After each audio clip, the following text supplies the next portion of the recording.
Assalamualaikum warahmatullahi wabarakatuh. Perkenalkan, nama saya Sukma. Saya dari kelas 2D Pendidikan Jasmani NPM 192191124. Baik, pada kesempatan kali ini saya di sini akan menjelaskan materi yang pertama yaitu pengembangan kurikulum, yang kedua yaitu prinsip-prinsip pengembangan kurikulum, yang ketiga yaitu faktor-faktor pengembangan kurikulum, yang keempat yaitu artikulasi hambatan kurikulum, dan yang terakhir yaitu model-model pengembangan kurikulum. Baik, yang pertama yaitu pengembangan kurikulum. Pengembangan kurikulum merupakan salah satu komponen penting dalam pendidikan. Kurikulum diartikan sebagai suatu program yang disediakan untuk siswa sebagaimana yang dijelaskan oleh Weimar Hamalik dalam buku Manajemen Pengembangan Kurikulum. Kurikulum merupakan suatu program yang disediakan untuk siswa, program pendidikan dalam bentuk kegiatan belajar, tujuannya untuk meningkatkan perkembangan dan pertumbuhan siswa yang disesuaikan dengan tujuan pendidikan. Pengembangan kurikulum merupakan suatu proses yang menyeluruh sebagai bentuk kebijakan nasional dalam pendidikan yang disesuaikan dengan visi, misi, dan strategi yang dimiliki dari pendidikan nasional. Proses pengembangan kurikulum melalui dari perencanaan, pelaksanaan, monitoring, dan evaluasi. Baik, yang kedua yaitu prinsip-prinsip pengembangan kurikulum terbagi menjadi 5 bagian. Yang pertama yaitu prinsip relevansi. Secara internal bahwa kurikulum memiliki relevansi di antara komponen-komponen kurikulum yaitu tujuan, bahan, strategi, organisasi, dan evaluasi. Sedangkan secara eksternal bahwa komponen-komponen tersebut memiliki relevansi dengan tujuan ilmu pengetahuan dan teknologi. Baik, yang kedua yaitu prinsip fleksibilitas. Dalam pengembangan kurikulum, penguasaan agar dihasilkan memiliki sifat luas, lentur, dan fleksibel dalam pelaksanaannya, memungkinkan terjadinya penyesuaian berdasarkan situasi dan kondisi tempat dan waktu yang selalu berkembang serta kemampuan dan latar belakang peserta didik.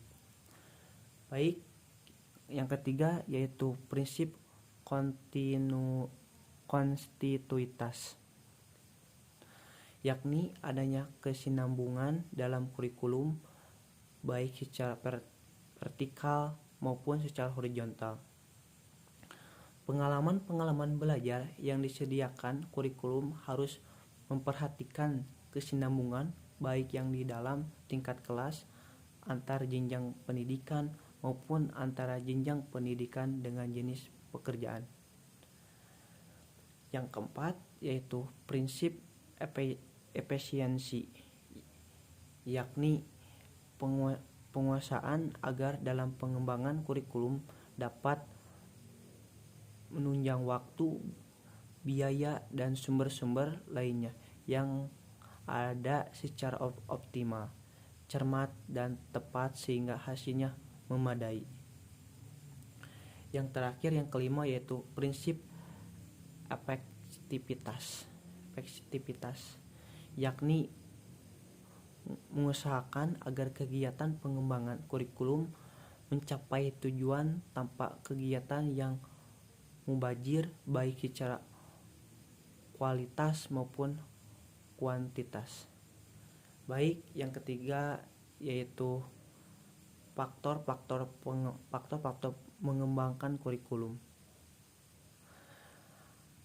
Adapun beberapa faktor yang mempengaruhi pengembangan kurikulum yaitu yang ke-1 yaitu perguruan tinggi.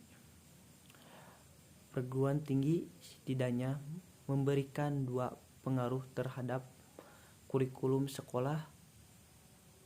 Pertama, dari segi pengembangan ilmu pengetahuan dan teknologi yang dikembangkan di perguruan tinggi umum.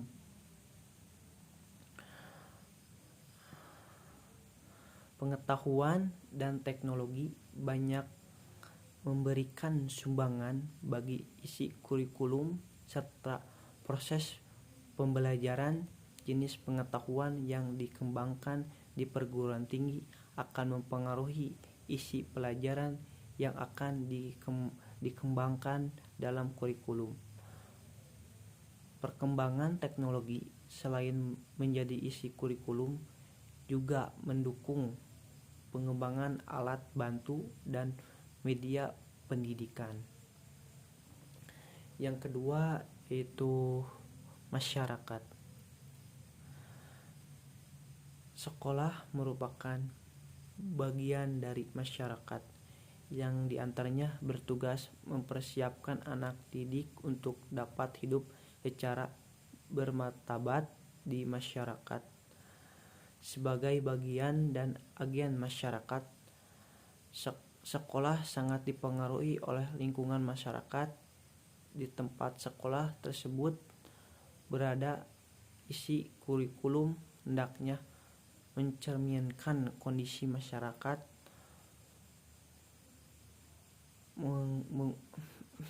serta upaya memenuhi kebutuhan dan tuntunan mereka.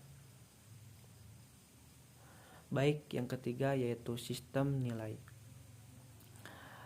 Dalam kehidupan bermasyarakat terdapat sistem nilai, baik nilai moral, keagamaan, sosial, budaya maupun nilai politis.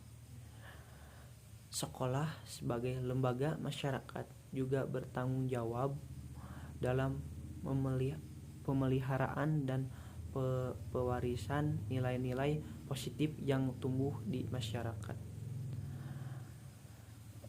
Ada beberapa hal yang perlu diperhatikan dalam mengakomodasi pembagai nilai yang tumbuh di masyarakat dalam kurikulum sekolah. Di antaranya yang pertama yaitu mengetahui dan memperhatikan semua nilai yang ada dalam masyarakat. Yang kedua yaitu berpegang pada prinsip demokratis, etis, dan moral. Yang ketiga berpegang menjadikan dirinya sebagai teladan yang patut ditiru. Yang keempat yaitu menghargai nilai-nilai kelompok lain.